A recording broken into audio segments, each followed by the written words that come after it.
সকাল থেকেই রাজধানীতে থেমে থেমে বৃষ্টি হচ্ছে। ছুটির দিন হওয়ায় কিছুটা স্বস্তিতে নগরবাসী, তবে খেটে খাওয়া মানুষের রুটি রুজির পথে অতিবৃষ্টি বিঘ্ন ঘটায়। এদিকে আবহাওয়া অফিস জানিয়েছে আগামী 7 দিন ঢাকা সহ সারা দেশে মাঝারি থেকে ভারী বৃষ্টিপাতের সম্ভাবনা রয়েছে। বিস্তারিত মুবাশির আহমেদের রিপোর্টে। চলছে বর্ষা মৌসুম, কখনো ঝিরিঝিরি আবার কখনো ভারী বর্ষণ। সাপ্তাহিক ছুটির দিন হওয়ায় শুক্রবার সকাল থেকে এই বৃষ্টি কারো কাছে স্বস্তি হলেও জীবিকার তাগিদে পথে বের হওয়া মানুষের জন্য বিড়ম্বনার।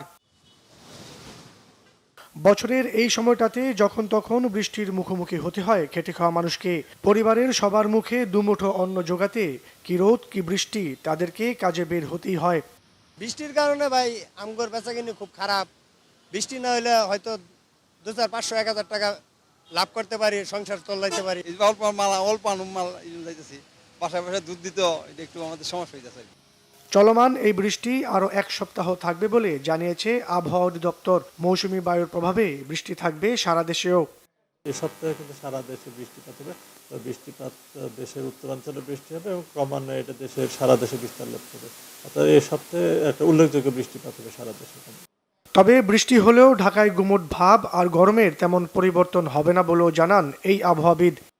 বৃষ্টিপাত যখন হবে তখন গরমটা মোটামুটি সহনীয় অবস্থায় থাকে এবং বৃষ্টিপাত যখন কমে আসে ব্যবসা গরমটা বেশি অনুভূত হয়। তার কারণটা হচ্ছে বাতাসে এই সময়টাকে জলীয় বাষ্প ময়েশ্চার পরিমাণ বেশি থাকে। বাতাসে যখন ময়েশ্চার পরিমাণটা বেশি থাকে সেক্ষেত্রে ব্যবসা গরমটা কিন্তু বেশি অনুভূত হয়। গেল কয়েকদিনে দেশের সর্বোচ্চ বৃষ্টিপাত রেকর্ড করা হয়েছে চুয়াডাঙ্গায়। মুবাশির আহমেদ, বাংলা ভিশন, ঢাকা।